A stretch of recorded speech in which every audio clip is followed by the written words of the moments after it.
Good afternoon. വാർത്താമഴയിലേക്ക് എല്ലാ പ്രേക്ഷകർക്കും സ്വാഗതം. ഞാൻ പ്രജിത് സി കണ്ണൻ. ഇന്ന് ഇതുവരെ വന്ന പ്രധാനപ്പെട്ട വാർത്തകളെ ആഴത്തിൽ പരിശോധിക്കുകയാണ് വാർത്താമഴ. അടുത്ത അരമണിക്കൂർ നേരം വളരെ പ്രധാനപ്പെട്ട വാർത്തയിലേക്ക് തന്നെ ആദ്യം കടക്കുന്നു. അയോധ്യ രാമക്ഷേത്ര പ്രതിഷ്ഠാ ചടങ്ങിൽ ക്ഷണം ലഭിച്ച കോൺഗ്രസ് നേതാക്കൾ പങ്കെടുക്കില്ല. രാഷ്ട്രീയ പാർട്ടി പ്രതിനിധികൾ എന്ന നിലയിൽ ചടങ്ങിൽ പങ്കെടുക്കേണ്ടതില്ല എന്നാണ് നിലപാട്. അതേസമയം വ്യക്തിപരമായി അയോധ്യ സന്ദർശിക്കാനോ പ്രാർത്ഥന നടത്താനോ നേതാക്കൾക്കോ പ്രവർത്തകർക്കോ വിലക്കില്ല.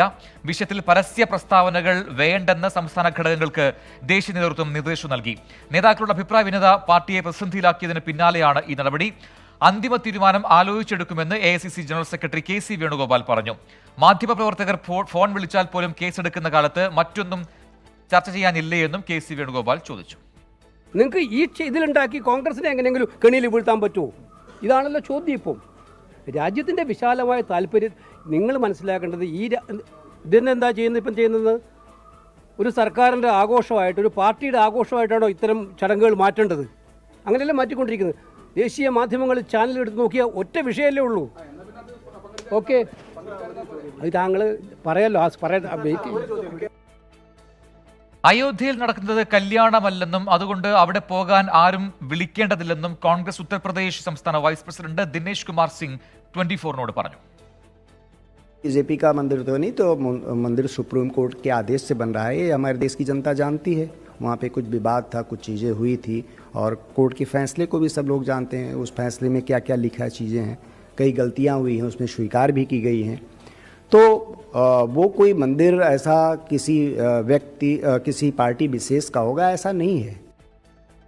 മതവിശ്വാസം രാഷ്ട്രീയമായി ഉപയോഗിക്കാനുള്ള ശ്രമമാണ് രാമക്ഷേത്ര പ്രതിഷ്ഠാ ചടങ്ങിൽ നടത്തുന്നതെന്ന് CPIM general secretary Sitaram Yechury. സർക്കാർ നയങ്ങളിൽ മതരാഷ്ട്രീയം ഇടം പിടിക്കുകയാണ്.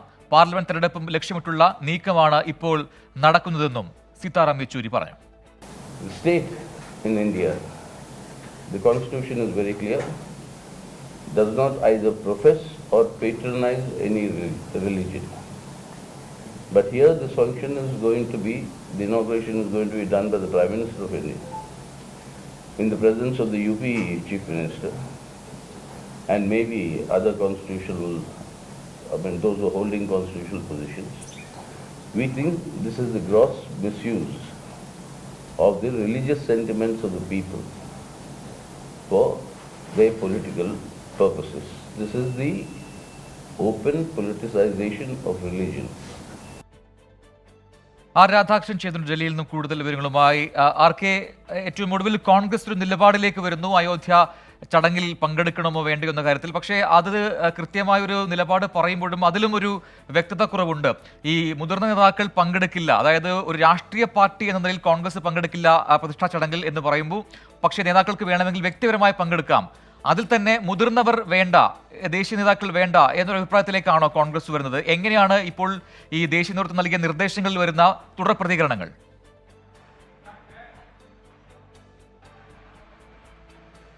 പ്രജിൻ, ഇതില് കോൺഗ്രസ് പങ്കെടുക്കുമെന്നോ പങ്കെടുക്കില്ലെന്നോ പറയില്ലെന്നാണ് കോൺഗ്രസിന്റെ നിലപാട്. കോൺഗ്രസ് പറയുന്നത് തങ്ങളെയല്ല വിളിച്ചിരിക്കുന്നത്. കോൺഗ്രസിന്റെ സംഘടനാ ചുമതലയുള്ള ജനറൽ സെക്രട്ടറി വ്യക്തമാക്കുന്നത് തങ്ങളെയല്ല, അല്ലെങ്കിൽ കോൺഗ്രസിനെയല്ല ഈ ചടങ്ങിലേക്ക് ക്ഷണിച്ചത്, പാർട്ടിയുടെ മുതിർന്ന 3 നേതാക്കളെയാണ്. വ്യക്തിപരമായിട്ടുള്ള ക്ഷണമാണ്. അതുകൊണ്ട് ആ വ്യക്തിപരമായിട്ടുള്ള ക്ഷണം അവരാണ് സ്വീകരിക്കേണ്ടത്. അവർക്ക് തൽക്കാലം ഇപ്പോൾ പോകാൻ സാധിക്കില്ല എന്നതാണ്. അത് ഈ ക്ഷണിച്ചവരെ അറിയിക്കും എന്നാണ് വ്യക്തമാക്കുന്നത്. പാർട്ടി ഇക്കാര്യത്തിൽ ഏതെങ്കിലും വിധത്തിൽ ഒരു നിലപാടിലേക്ക് പരസ്യ നിലപാട് പ്രഖ്യാപിക്കേണ്ട ആവശ്യമില്ല. മറിച്ച് ഇതുമായി ബന്ധപ്പെട്ട് ആരെങ്കിലും പാർട്ടി പ്രവർത്തകർക്ക് അവരുടെ വിശ്വാസത്തിനനുസരിച്ച് അഥവാ അവിടേക്ക് പോകണം എന്നാണ് തീരുമാനമെങ്കിൽ അങ്ങനെയും, അല്ലെങ്കിൽ മറിച്ചും ഉള്ള തീരുമാനം കൈക്കൊള്ളാനുള്ള സ്വാതന്ത്ര്യം അവരുടെ വ്യക്തിപരമായിട്ടുള്ള കാര്യമാണ് എന്നാണ് കോൺഗ്രസ് പറയുന്നത്. നിലവിലുള്ള പ്രതിസന്ധി കോൺഗ്രസിനെ സംബന്ധിച്ച് വലിയ വെല്ലുവിളി ഉണ്ടാക്കുന്നതാണെന്ന് നമുക്ക് ഏവർക്കും അറിയാം. അതിനെ വളരെ തന്ത്രപരമായിട്ട് മറികടന്നേ മതിയാകൂ. അതിനു വേണ്ടിയിട്ടാണ് കോൺഗ്രസ് ഈ കൗശലം പ്രയോഗിക്കുന്നത്. പാർട്ടിയെ വിളിച്ചിട്ടില്ല, നേതാക്കളെയാണ് വിളിക്കുന്നത്. നേതാക്കളെ വിളിച്ചത് അവർക്ക് പോകാനായി സാധിക്കില്ല. അതുകൊണ്ട് ഏതെങ്കിലും വിധത്തിൽ ഇതുമായി ബന്ധപ്പെട്ടിട്ടുള്ള തർക്കങ്ങളോ വിവാദങ്ങളോ പാർട്ടിക്കുള്ളിൽ ആശയക്കുഴപ്പങ്ങളോ നിലനിൽക്കുന്നില്ല എന്നാണ് കോൺഗ്രസ് വാദിക്കാനായി ശ്രമിക്കുന്നത്. പക്ഷേ ആ ഘട്ടത്തിൽ തന്നെ മറുവശത്ത് ഉത്തർപ്രദേശ് അടക്കമുള്ള സംസ്ഥാന ഘടകങ്ങൾ കോൺഗ്രസ് ദേശീയ നേതൃത്വത്തിന്റെ നിലപാടിനെ ഘടകവിരുദ്ധമാകുന്ന വിധത്തിലാണ് രംഗത്ത് എത്തുന്നത്. അവർ പറയുന്നത് ആ ക്ഷേത്രം അഥവാ അവിടെ അനുവദിച്ചു കിട്ടിയ രാമക്ഷേത്രം ഇപ്പോൾ യാഥാർത്ഥ്യമാകുന്ന പറയുന്നത് രാമക്ഷേത്രം അത് BJP-യുടേതല്ല, അത് അതിന്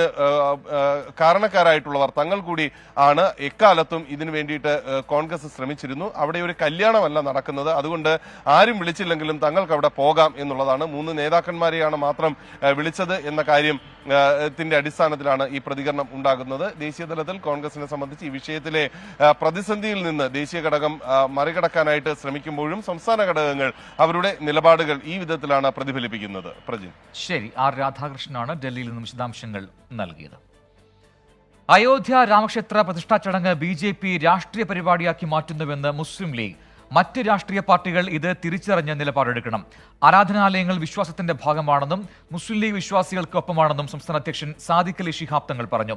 പ്രതിഷ്ഠാ ചടങ്ങിൽ പങ്കെടുക്കണോ വേണ്ടയോ എന്ന് കോൺഗ്രസിന് സ്വതന്ത്രമായി തീരുമാനിക്കാമെന്ന് മുസ്ലിം ലീഗ് ദേശീയ ജനറൽ സെക്രട്ടറി PK കുഞ്ഞാലിക്കുട്ടിയും പ്രതികരിച്ചു.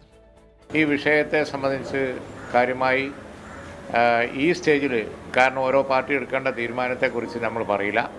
അത് അവർക്കൊക്കെ, ഇപ്പോൾ കോൺഗ്രസ് ആണെങ്കിൽ കോൺഗ്രസിനകത്ത് തീരുമാനം എടുക്കാനുള്ള നേതൃത്വമുണ്ട്. അതിൻ്റേതായ പ്രശ്നങ്ങളും കാര്യങ്ങളൊക്കെ ദേശീയ തലത്തിൽ അവർക്ക് വിലയിരുത്തേണ്ടി വരും. അവരവരുടെ സ്വതന്ത്രമായ തീരുമാനം എടുക്കട്ടെ. ആരാധനാ വിഷയം രാഷ്ട്രീയവൽക്കരിച്ച് തെരഞ്ഞെടുപ്പ് പ്രചരണത്തിന് ഉപയോഗിക്കുന്ന വിഷയം എല്ലാവരും അറിയണം. അയോധ്യ രാമക്ഷേത്ര പ്രതിഷ്ഠാ ചടങ്ങ് BJP-യുടെ രാഷ്ട്രീയ അജണ്ടയാണെന്ന് പറഞ്ഞ LDF കൺവീനർ EP ജയരാജൻ നിലപാട് സ്വീകരിക്കാൻ കോൺഗ്രസിന് കഴിയാത്തത് രാഷ്ട്രീയ ദൗർബല്യം കൊണ്ടാണെന്നും വിമർശിച്ചു. യഥാർത്ഥത്തിൽ വിശ്വാസത്തിൻ്റെ പ്രശ്നമല്ല. അയോധ്യയിലെ ബാബറി പള്ളി തകർത്തതും ക്ഷേത്ര നിർമ്മാണവുമെല്ലാം RSS BJP-യുടെ അജണ്ടയാണ്. ആ അജണ്ടയുടെ ഭാഗമായിട്ടുള്ള രാഷ്ട്രീയമായി പ്രശ്നമായിട്ടാണ് അതിനെ കാണുന്നത്. ഇപ്പോൾ ഈ അയോധ്യയിലെ ക്ഷേത്രം, അതിൻ്റെ ഉദ്ഘാടനം, അത് BJP-യുടെ രാഷ്ട്രീയ പ്രവർത്തനമാണ്. BJP നടത്തുന്ന ജനങ്ങളെ കബളിപ്പിക്കാൻ, ഹിന്ദുമത വിശ്വാസത്തെ ചൂഷണം ചെയ്യാൻ, മതവിശ്വാസികളെ, ദൈവവിശ്വാസികളെ ചൂഷണം ചെയ്യാൻ BJP നടത്തിക്കൊണ്ടിരിക്കുന്ന ഒരു പ്രവൃത്തിയാണ്. അത് തിരിച്ചറിയാൻ ഇന്ത്യൻ ജനതയ്ക്ക് സാധിക്കും. സമീർ ബിൻ കരീം നൽകും മലപ്പുറത്തു നിന്നും കൂടുതൽ വിശദാംശങ്ങൾ. സമീർ, കോൺഗ്രസിന്റെ ഒരു നിലപാട് വന്നിരിക്കുന്നു, പക്ഷേ കൃത്യമായി അത് ഈ അയോധ്യ പ്രതിഷ്ഠാ ചടങ്ങിൽ പങ്കെടുക്കുന്നോ അല്ലെങ്കിൽ പങ്കെടുക്കുന്നില്ലയോ എന്ന് കൃത്യമായി പറയുന്നില്ല. പാർട്ടി എന്ന രീതിയിൽ പങ്കെടുക്കുന്നില്ല എന്ന് കോൺഗ്രസ് പറയുന്നു. അതേസമയം മുസ്ലിം ലീഗിന്റെ പ്രതികരണം അതിൽ വളരെ വ്യക്തവുമാണ്. രാഷ്ട്രീയ അജണ്ട നടപ്പാക്കാൻ BJP ശ്രമിക്കുന്നു, അതാണ് ഇപ്പോൾ കാണുന്നതെന്ന് കൃത്യമായൊരു നിലപാട് മുസ്ലിം ലീഗ് പറയുന്നു. പക്ഷേ അതേസമയം തന്നെ കോൺഗ്രസിന് സ്വതന്ത്രമായ നിലപാടെടുക്കാൻ അവർക്ക് സ്വാതന്ത്ര്യമുണ്ട് എന്നും പറയുന്നുണ്ട്. എന്നാൽ ഏറ്റവും ശ്രദ്ധേയമായ കാര്യം, ഇതെല്ലാം തിരിച്ചറിഞ്ഞുകൊണ്ട്, ഇത് BJP-യുടെ രാഷ്ട്രീയ മുതലെടുപ്പാണെന്ന് തിരിച്ചറിഞ്ഞുകൊണ്ട് പാർട്ടികൾ നിലപാട് സ്വീകരിക്കണം എന്നും പറയുന്നുണ്ട്. അതിലെ ഒരു വ്യക്തതക്കുറവ് അത് കൃത്യമായി ഫീൽ ചെയ്യുന്നുണ്ട് മുസ്ലിം ലീഗ് നേതാക്കളുടെ പ്രതികരണത്തിൽ നിന്നും. എന്താണ് ഇന്ന് വാർത്താ സമ്മേളനത്തിൽ നേതാക്കൾ വ്യക്തമാക്കിയത്? ഈ രാമക്ഷേത്ര പ്രതിഷ്ഠാ ചടങ്ങ് വിഷയം ചർച്ച ചെയ്യാനാണ് മുസ്ലിം ലീഗ് ഇന്ന് പാണക്കാട് സാദിഖ് അലി ശിഹാബ് തങ്ങളുടെ വസതിയിൽ അടിയന്തര യോഗം ചേർന്നത്. നേതാക്കൾ ഇതുമായി ബന്ധപ്പെട്ട് വിശദമായി ചർച്ച ചെയ്തു. അതിൽ നിലവിൽ ലീഗ് എടുത്തിരിക്കുന്ന തീരുമാനം, ഈ രാമക്ഷേത്ര ചടങ്ങുമായി ബന്ധപ്പെട്ട് പങ്കെടുക്കുന്നതിൽ കോൺഗ്രസിനെ സമ്മർദ്ദത്തിലാക്കേണ്ടതില്ല എന്നുള്ളതാണ് മുസ്ലിം ലീഗിന്റെ നിലവിലുള്ള ഒരു തീരുമാനം. അതോടൊപ്പം തന്നെ BJP-യുടെ രാഷ്ട്രീയ അജണ്ട തുറന്നു കാണിക്കുക എന്നും മുസ്ലിം ലീഗ്, അല്ലെങ്കിൽ തുറന്നു കാണിക്കണമെന്നും മുസ്ലിം ലീഗ് വ്യക്തമാക്കുന്നു. അതാണ് ഇന്ന് നമുക്ക് കൃത്യമായി തന്നെ കാണാൻ സാധിച്ചത്. ആദ്യം PK കുഞ്ഞാലിക്കുട്ടി നിലപാട് വ്യക്തമാക്കുകയായിരുന്നു. അതായത് BJP രാഷ്ട്രീയ മുതലെടുപ്പാണ് ഈ രാമക്ഷേത്രവുമായി ബന്ധപ്പെട്ട് നടത്തുന്നത്. രാമക്ഷേത്ര പ്രതിഷ്ഠാ ചടങ്ങ് BJP രാഷ്ട്രീയ പരിപാടിയാക്കി മാറ്റുകയും ചെയ്യുന്നു എന്നുള്ളതാണ് PK കുഞ്ഞാലിക്കുട്ടി വ്യക്തമാക്കിയത്. അതോടൊപ്പം തന്നെ ഇതുമായി ബന്ധപ്പെട്ട് മറ്റു പാർട്ടികൾ ഈ BJP-യുടെ രാഷ്ട്രീയ മുതലെടുപ്പ് തിരിച്ചറിയണമെന്ന് വ്യക്തമാക്കിയ PK കുഞ്ഞാലിക്കുട്ടി പറയുന്നത്, കോൺഗ്രസ് പങ്കെടുക്കുന്നതുമായി ബന്ധപ്പെട്ട് സ്വതന്ത്രമായ നിലപാടെടുക്കട്ടെ, അവരിൽ അതുമായി ബന്ധപ്പെട്ട നേതാക്കളുണ്ട്, അവർ തീരുമാനിക്കട്ടെ എന്നുള്ളതാണ് PK കുഞ്ഞാലിക്കുട്ടി പറഞ്ഞത്. അതോടൊപ്പം തന്നെ സാദിഖ് അലി തങ്ങൾ പറയുന്നു, ഇത് മുസ്ലിം ലീഗ് ഒരിക്കലും ആരാധനക്കോ ആരാധനാ സ്വാതന്ത്ര്യത്തിനോ എതിരല്ല, മറിച്ച് ഈ ഒരു പരിപാടി ഒരു രാഷ്ട്രീയ മുതലെടുപ്പാക്കി നടത്തുന്നു എന്നുള്ളതുമാണ് സാദിഖ് അലി തങ്ങൾ വ്യക്തമാക്കുന്നത്. ഇതിൽ നിന്നും നമുക്ക് മനസ്സിലാക്കാൻ കഴിയുന്നത് മുസ്ലിം ലീഗിന് കൃത്യമായി ഇതിൽ നിലപാടുണ്ട്. പക്ഷേ എന്നാൽ നേരത്തെ ഉണ്ടായ വിഷയങ്ങളുമായി ബന്ധപ്പെട്ട് അല്ലെങ്കിൽ അതുപോലെ കോൺഗ്രസിനെ സമ്മർദ്ദത്തിലാക്കേണ്ടതില്ല, മറിച്ച് തങ്ങളുടെ അണികൾക്ക് കൃത്യമായി മുസ്ലിം ലീഗിന്റെ രാഷ്ട്രീയ അല്ലെങ്കിൽ തീരുമാനം അറിയിക്കുകയും വേണം. അതോടൊപ്പം കോൺഗ്രസിനെ നിലവിൽ സമ്മർദ്ദത്തിലാക്കേണ്ടതില്ല എന്നുള്ളതുമാണ് PK കുഞ്ഞാലിക്കുട്ടി പറയുന്നത്. അതോടൊപ്പം തന്നെ കുഞ്ഞാലിക്കുട്ടി പറയുന്നു, കോൺഗ്രസിന് പലവിധ കാര്യങ്ങൾ പരിഗണിക്കേണ്ടതുണ്ട് എന്നുള്ള ഒരു കാര്യമാണ് PK കുഞ്ഞാലിക്കുട്ടി പറയുന്നത്. കാരണം കോൺഗ്രസ് പങ്കെടുത്താലും ഇല്ലെങ്കിലും സമ്മർദ്ദത്തിലാകും കോൺഗ്രസ് ആണ്. ഇത് മുസ്ലിം ലീഗ് തിരിച്ചറിയുന്നു. ഈ ഒരു ഘട്ടത്തിൽ കോൺഗ്രസിനെ മുസ്ലിം ലീഗിന്റെ പേരിൽ കൂടുതൽ സമ്മർദ്ദത്തിലാക്കേണ്ടതില്ല എന്നുള്ളതാണ് നിലവിൽ മുസ്ലിം ലീഗിന്റെ തീരുമാനം. ആവശ്യമെങ്കിൽ മറ്റു പാർട്ടികളൊക്കെ തന്നെ നിലപാട് എടുത്ത ശേഷം വീണ്ടും വിഷയം ചർച്ച ചെയ്യാമെന്ന് ലീഗ് കണക്കുകൂട്ടുന്നു. പ്രജിൻ സമീർ ബിൻ കരീമാണ് മലപ്പുറത്ത് നിന്നും വിശദാംശങ്ങൾ നൽകിയത്. മറ്റൊരു വാർത്തയിലേക്ക്. നവംബർ 13-ന് അയ്യൻകുന്നത്ത് പോലീസുമായുണ്ടായ വെടിവെപ്പിൽ പരിക്കേറ്റ മാവോയിസ്റ്റ് നേതാവ് കവിത മരിച്ചെന്ന് പോസ്റ്റർ. വയനാട് തിരുനെല്ലി ഹൂണ്ടികപ്പറമ്പ് കോളനിയിൽ മാവോയിസ്റ്റുകളാണ് ഈ പോസ്റ്റർ പതിപ്പിച്ചത്. കവിതയുടെ മൃതദേഹം പശ്ചിമഘട്ടത്തിൽ സംസ്കരിച്ചതായും മാവോയിസ്റ്റുകൾ ഈ പോസ്റ്ററിൽ പറയുന്നു. രക്തത്തിന് രക്തം കൊണ്ട് പകരം വീട്ടുമെന്ന മുന്നറിയിപ്പും ഈ പോസ്റ്ററിലുണ്ട്. സജോ ദേവസ്യ കണ്ണൂരിൽ നൽകും കൂടുതൽ വിശദാംശങ്ങൾ. സജോ, കഴിഞ്ഞ മാസം നവംബറിൽ 13-ാം തീയതിയാണ് ഈ ഏറ്റുമുട്ടൽ ഉണ്ടായത്. അതിൽ കവിത എന്ന മാവോയിസ്റ്റ് കൊല്ലപ്പെട്ടു എന്നൊരു പോസ്റ്റർ ഇപ്പോൾ വരുന്നു. അത് എന്തുകൊണ്ടായിരിക്കും അങ്ങനെ ഇപ്പോൾ ഒരു പോസ്റ്ററുമായി മാവോയിസ്റ്റുകൾ വീണ്ടും രംഗത്ത് വരാൻ കാരണം? മറ്റെന്തെങ്കിലും സൂചനകൾ ആ പോസ്റ്ററുകളിൽ നിന്നും ലഭിക്കുന്നുണ്ടോ ഈ ഭീഷണിക്കപ്പുറത്ത്?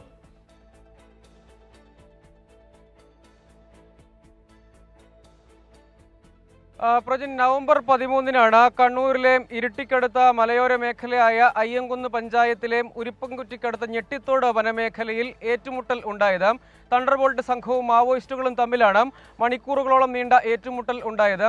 ഇവിടെ ഞെട്ടിത്തോട് വനമേഖലയോട് ചേർന്ന് മാവോയിസ്റ്റ് സംഘം കുപ്പു ദേവരാജിന്റെ രക്തസാക്ഷി അനുസ്മരണ പരിപാടിയുടെ ഭാഗമായി ഒരു ഷെഡൊക്കെ കെട്ടി പ്രത്യേക യോഗം ചേരുന്നു എന്ന രഹസ്യ വിവരം ലഭിക്കുകയായിരുന്നു. അതിനു മുൻപ് തലപ്പുഴയിലടക്കം നടന്ന ഓപ്പറേഷൻസിന്റെ ഭാഗമായാണ് രഹസ്യ വിവരം ലഭിക്കുന്നത്. അതിന് പിന്നാലെയാണ് 80ഓളം വരുന്ന തണ്ടർബോൾട്ട് സംഘം പുലർച്ചയോടുകൂടിയും മേഖലയിലേക്ക് കടന്നെത്തുകയും പരിശോധന നടത്തുകയും ചെയ്തത്. ഇതിനിടെ പോലീസിന്റെ വാദം എന്നത് ആദ്യം മാവോയിസ്റ്റുകൾ വെടിയുതിർത്തും പിന്നാലെ അത് ഏറ്റുമുട്ടലായി ഏതാണ്ട് മണിക്കൂറുകളോളം നീണ്ട വെടിവെപ്പുമൊക്കെയായി പര്യവസാനിച്ചിരുന്നു. പക്ഷേ ഈ ആളുകൾക്ക് മാവോയിസ്റ്റ് സംഘത്തിലുണ്ടായിരുന്നവർക്ക് പരിക്കേറ്റിട്ടുണ്ട് എന്ന് അന്ന് തന്നെ പോലീസ് സ്ഥിരീകരിച്ചിരുന്നു. പക്ഷേ അതേസമയം മരണം പോലീസ് അന്ന് സ്ഥിരീകരിച്ചിരുന്നില്ല. അന്ന് സ്ഥലം സന്ദർശിച്ച ATS DIG പുട്ട വിമലാദിത്യ അടക്കം പരിക്കേറ്റിട്ടുണ്ട് മാവോയിസ്റ്റുകൾക്ക് എന്ന കാര്യം ഉറപ്പാണെന്ന് സ്ഥിരീകരിച്ചിരുന്നു. കാരണം അവിടെ ബ്ലഡ് സ്റ്റെയിൻസ് കണ്ടെത്തിയിരുന്നു, അവർ ഉപേക്ഷിച്ച ആയുധങ്ങൾ കണ്ടെത്തിയിരുന്നു, അതുകൊണ്ട് പരിക്കേറ്റിരുന്നു എന്ന കാര്യം ഉറപ്പായിരുന്നു. പക്ഷേ ഏതെങ്കിലും തരത്തിൽ മരണം സംഭവിക്കുന്നു അങ്ങനെയൊന്നും സ്ഥിരീകരിക്കാൻ കഴിഞ്ഞിട്ടില്ല എന്നതാണ് പോലീസ് ആ ഘട്ടത്തിൽ വ്യക്തമാക്കിയത്. അന്ന് ആ ഞെട്ടിത്തോട് വനമേഖലയിൽ ക്യാമ്പ് ചെയ്തിരുന്ന മാവോയിസ്റ്റ് സംഘം പിന്നീട് ഉൾവനത്തിലേക്ക് രക്ഷപ്പെടുകയാണ് ചെയ്തത്. ഈ പോസ്റ്ററിൽ തന്നെ പറയുന്നത് പിന്നീട് പരിക്കേറ്റിരുന്നു, പിന്നീട് മരിക്കുകയായിരുന്നു ചെയ്തത്. അതായത് ആ ഘട്ടത്തിൽ കൊല്ലപ്പെടുകയല്ല, പിന്നീട് പരിക്കേറ്റു, പിന്നീട് കൊല്ലപ്പെടുകയായിരുന്നു എന്ന നിലയ്ക്കാണ് നമ്മൾ മനസ്സിലാക്കേണ്ടത്. ഇത് പക്ഷേ ഇതിൽ പോസ്റ്ററിൽ പറയുന്നത് ഇതൊരു കവിതയുടേത്, ആന്ധ്രാപ്രദേശ് സ്വദേശിനിയായ കവിതയുടേത്, ലക്ഷ്മി എന്ന കവിതയുടേത് രക്തസാക്ഷിത്വമാണ്, ഇതിന് ചോര കൊണ്ട് പ്രതികാരം ചെയ്യും, പകരം ചോദിക്കും എന്നതൊക്കെയാണ്. ഒപ്പം മറ്റ് സാധാരണഗതിയിൽ അവർ പറയുന്ന കോർപ്പറേറ്റുകൾക്കെതിരായ കേന്ദ്ര സർക്കാരിനും സംസ്ഥാന സർക്കാരിനുമെതിരായ വിമർശനങ്ങളും മറ്റുമൊക്കെയാണ് ഈ പോസ്റ്ററിൽ ഉൾപ്പെടുത്തിയിരിക്കുന്നത്. പക്ഷേ ഈ കാര്യം ഏതെങ്കിലും നിലയ്ക്ക് പോലീസ് ഇതുവരെ ഔദ്യോഗികമായി സ്ഥിരീകരിക്കുന്നില്ല. മാവോയിസ്റ്റുകളുടേതെന്ന പേരിൽ പ്രത്യക്ഷപ്പെട്ട ഈ പോസ്റ്റർ മാത്രമാണ് ഇപ്പോൾ ഇങ്ങനെ ഒരു കൊല നടന്നു, അല്ലെങ്കിൽ ആ ഘട്ടത്തിൽ ഒരു മാവോയിസ്റ്റ് ഏറ്റുമുട്ടലിന്റെ ഭാഗമായി കൊല്ലപ്പെട്ടു എന്നൊരു സ്ഥിരീകരണത്തിന് ഏക വിവരം ആശ്രയിക്കാൻ കഴിയുന്ന അല്ലെങ്കിൽ അവലംബിക്കാൻ കഴിയുന്ന ഏക കാര്യം അതാണ്. ഏതെങ്കിലും തരത്തിൽ ATSO പോലീസോ ഇത് സ്ഥിരീകരിക്കുന്നില്ല. അതേസമയം ഇതിനൊരു സാധ്യത തള്ളിക്കളയാൻ കഴിയുകയില്ല, അല്ലെങ്കിൽ അത് ഏറെക്കുറെ ശരിയാകാനാണ് സാധ്യത എന്നത് ഉറപ്പാണ്. അതിൻ്റെ കാരണം അന്ന് തന്നെ 2 പേർക്ക് പരിക്കേറ്റിരുന്നു എന്നതായിരുന്നു നിഗമനം. ഒരാൾക്ക് എന്തായാലും ഗുരുതരമായി പരിക്കേറ്റിരിക്കാൻ ഒരു സാധ്യതയുണ്ട് എന്ന് വ്യക്തമായിരുന്നു. പക്ഷേ പിന്നീട് ഈ മാവോയിസ്റ്റുകളെ പോലീസും തണ്ടർബോൾട്ടും നടത്തിയ പരിശോധനയിൽ, അതായത് ആദ്യം 13-ാം തീയതി ഓപ്പറേഷൻ ആരംഭിക്കുന്നു, പിന്നീട് 14-നും 15-നും 16-നും ഒക്കെ ഇതേ മേഖലയിൽ തണ്ടർബോൾട്ട് ആ ഓപ്പറേഷൻ തുടർന്നിരുന്നു, തിരച്ചിൽ തുടർന്നിരുന്നു. പക്ഷേ ഏതെങ്കിലും നിലയ്ക്ക് ഉൾവനത്തിലേക്ക് കടന്നു കളഞ്ഞ മാവോയിസ്റ്റുകളെ സംഘങ്ങളെ ആരെയെങ്കിലും കണ്ടെത്താനോ കസ്റ്റഡിയിലെടുക്കാനോ പോലീസിന് കഴിഞ്ഞില്ല. അതിൻ്റെ ഭാഗം അവർ ഉൾവനത്തിലേക്ക് രക്ഷപ്പെട്ടു പോവുകയാണ് ചെയ്തത്. പിന്നീട് ചികിത്സയ്ക്കും മറ്റുമായി ഏതെങ്കിലും ആശുപത്രിയിൽ എത്തും എന്ന നിഗമനമൊക്കെ ഉണ്ടായിരുന്നു. പക്ഷേ അതും ഉണ്ടായില്ല. അവർ തന്നെ അവിടെ അകത്ത് തന്നെ ചികിത്സയ്ക്ക് ശ്രമിച്ചിരിക്കാം, അതല്ലെങ്കിൽ കർണാടക ഭാഗത്തേക്ക് നീങ്ങിയിരിക്കാം. പിന്നീട് അവരെ ഏതെങ്കിലും നിലയ്ക്ക് സംഘങ്ങളെ ആരെയും പോലീസിനെ കണ്ടെത്താൻ കഴിഞ്ഞില്ല. അതിന് പിന്നാലെ ആ ഓപ്പറേഷൻ പോലീസ് അവിടെ തണ്ടർബോൾട്ട് അവിടെ അവസാനിപ്പിക്കുകയാണ് ചെയ്തത്. പിന്നീട് ഏതായാലും ഇങ്ങനൊരു മരണം സംഭവിക്കുന്നു എന്ന് മാവോയിസ്റ്റുകൾ തന്നെ സ്ഥിരീകരിക്കുന്നു.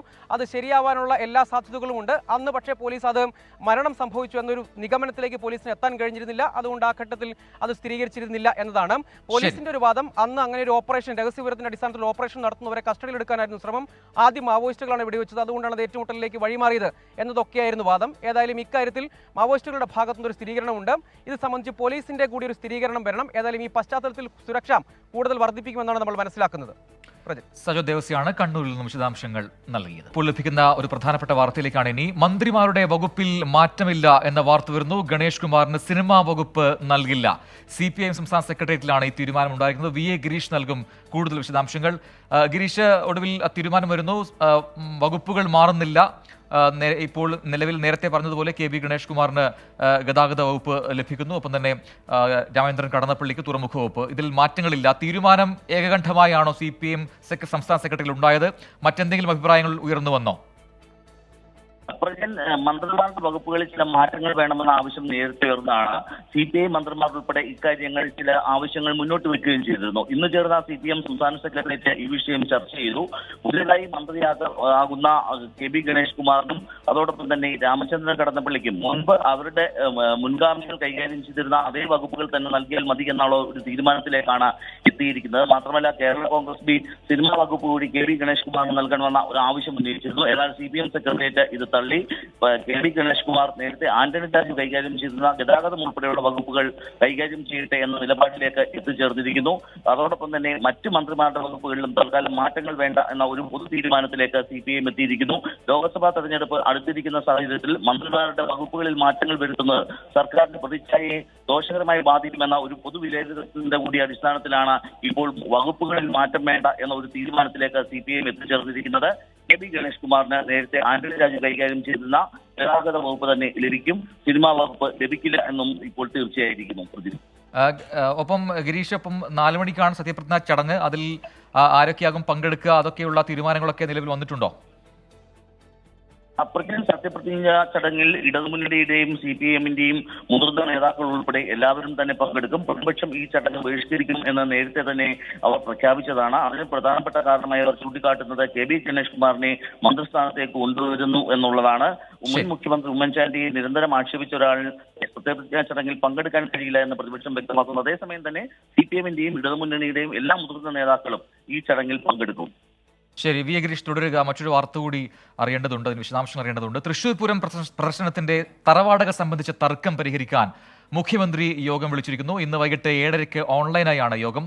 മന്ത്രിമാരും ദേവസ്വം പ്രതിനിധികളും പങ്കെടുക്കും. ഗിരീഷിലേക്ക് ഒരിക്കൽ കൂടി. ഗിരീഷ്, ഈ യോഗം ഇപ്പോൾ പെട്ടെന്ന് ഇങ്ങനെ വിളിച്ചു ചേർക്കാനുണ്ടായ സാഹചര്യം അറിയേണ്ടതുണ്ട്. ഒപ്പം തന്നെ എന്തൊരു പരിഹാര മാർഗമായിരിക്കും യോഗത്തിൽ ഉയർന്നു വരിക? പ്രജൻ, തൃശൂർ പൂരം നടത്തിപ്പുമായി ബന്ധപ്പെട്ട ചില വിഷയങ്ങൾ നിലനിൽക്കുന്നുണ്ട്. മാത്രമല്ല, പൂരം നടത്തിപ്പ് തന്നെ പ്രതിസന്ധിയിലാകുന്ന ചില സാഹചര്യങ്ങൾ ഉണ്ടാകുന്നു.